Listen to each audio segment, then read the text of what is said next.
Hi అండి, అందరూ నమస్కారం. మెగాస్టార్ చిరంజీవి నటించిన మనశంకర వరప్రసాద్ ఘన విజయంతోనే మెగాస్టార్ చిరంజీవి గారు ఇక నుంచి ఒప్పుకునే సినిమాలపైన ఆచితూచి అడుగులేస్తున్నట్టుగా కనిపిస్తుందండి. కనిపించటమే కాదు, చిరంజీవి గారు ఆ నిర్ణయం తీసుకున్నట్టుగా తెలుస్తుందన్నమాట.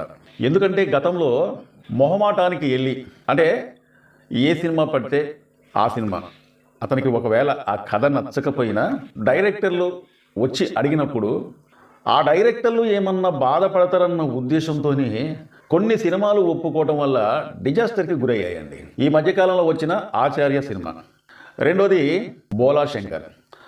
ఆచార్య సినిమాకి డైరెక్టర్ కొరటాల శివ, బోలా శంకర్ సినిమాకి డైరెక్టర్ మెహర్ రమేష్. చిరంజీవి గారు ఈ సినిమాలు ఒప్పుకునేటప్పుడు ఈ కథల్ని నమ్మలే, ఈ డైరెక్టర్లను నమ్మిండనమాట.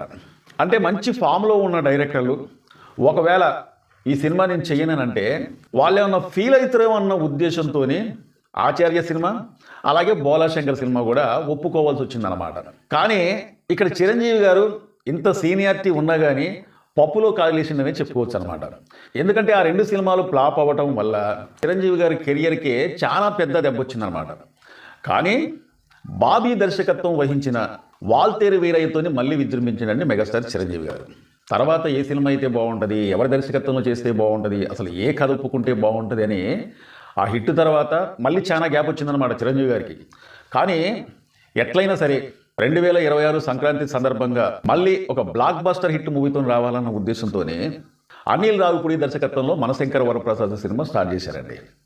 కానీ మెగాస్టార్ చిరంజీవి గారు అనుకున్నది అనుకున్నట్టుగా ఈ సినిమా కూడా మంచి ఘన విజయం సాధించిందనమాట.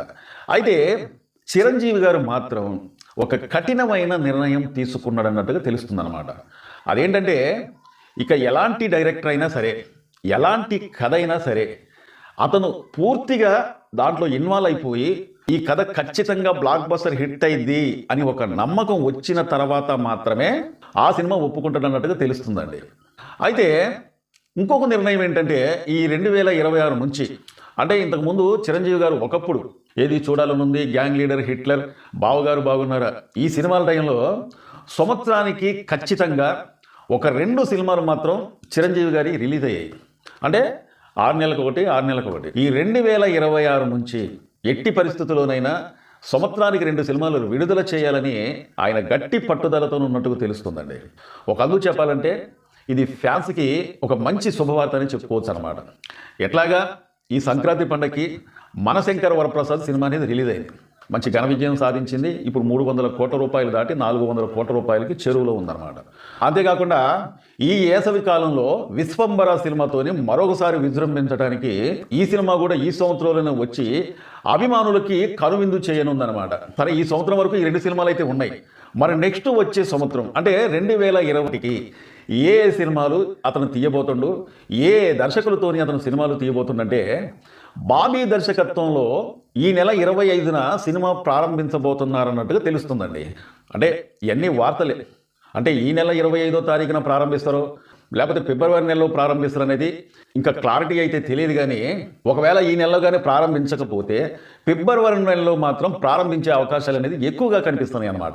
ఈ సినిమాకు సంబంధించిన ఒక గొప్ప విశేషం ఏంటంటే బాబీ దర్శకత్వంలో మెగాస్టార్ చిరంజీవి గారు నటించబోతున్న ఈ సినిమాలో కూతురు సెంటిమెంట్ అనేది చాలా అద్భుతంగా ఉంటుంది అన్నట్టుగా తెలుస్తుందండి. చిరంజీవి గారు సినిమా కెరియర్లో కూతురు సెంటిమెంటే కావచ్చు, అన్నదమ్ముల సెంటిమెంటే కావచ్చు, చెల్లెళ్ళ సెంటిమెంటే కావచ్చు, తల్లి సెంటిమెంటే కావచ్చు, అతని సినిమా కెరియర్లో చాలా సినిమాలు ఇలాంటి సినిమాలు వచ్చాయన్నమాట. కానీ అద్భుతమైన కలెక్షన్లతోని బ్లాక్ బస్టర్ హిట్ అయిన సినిమాలు కూడా చాలా ఉన్నాయన్నమాట. ఉదాహరణకు చూడాలనుంది సినిమాలో కూతురు సెంటిమెంట్ అనేది చాలా అద్భుతంగా పండిందనమాట.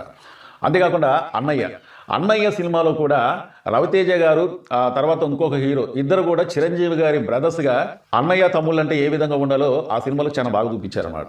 మరో చిత్రం ఏంటంటే హిట్లర్ సినిమాకి వచ్చినట్లయితే చిరంజీవి గారు చెల్లెల సెంటిమెంట్తో హిట్లర్ సినిమా తీసిన తర్వాత అతని స్థాయి అనేది ఎక్కడికో వెళ్ళిపోయిందండి. అంతేకాకుండా డాడీ సినిమాలో కూడా చిరంజీవి గారి కూతురు సెంటిమెంట్తోని ఇటు తండ్రి కూతుళ్ళ మధ్య ఆ సీన్లు చూస్తుంటే మనకి దుఃఖం వచ్చేది. అంతేకాకుండా చిరంజీవి సరసన ఐశ్వర్య రాయ్ అంటే బాలీవుడ్ హీరోయిన్ ఐశ్వర్య రాయ్ నటిస్తున్నట్టుగా తెలుస్తుందండి. మరొక విశేషం ఏంటంటే ఈ సినిమాకి ఒక ప్రత్యేక ప్రథమ పాత్రలో మోహన్ లాల్ కూడా నటిస్తున్నట్టుగా తెలుస్తుందన్నమాట. అంటే మనశంకర వరప్రసాద్ సినిమాలో వెంకటేష్ గారు ఏ విధంగా అయితే పాత్ర అంటే ఒక ప్రధాన పాత్రలో నటించిండో అదే విధంగా ఈ సినిమాలో మోహన్ లాల్ గారు నటిస్తున్నట్టుగా తెలుస్తుందండి. ఇంకొక గొప్ప విశేషం ఏంటంటే ఈ సినిమాలో అంటే లాస్ట్ క్లైమాక్స్లోనో లేకపోతే అవుట్బెయిల్ తర్వాత మనకైతే తెలియదు, కానీ సోషల్ మీడియాలో వచ్చే కథనాల ప్రకారంగా ఒక యంగ్ హీరో కూడా చిరంజీవి గారితో కలిసి నటిస్తున్నట్టుగా తెలుస్తుందండి. అంటే ఇంత భారీ తారాగణంతో ఈ సినిమా రూపొందించబడుతుందంటే కథ అనేది ఏ లెవెల్లో ఉంటుందనేది మనం ఒకసారి ఆలోచించుకోవాలన్నమాట.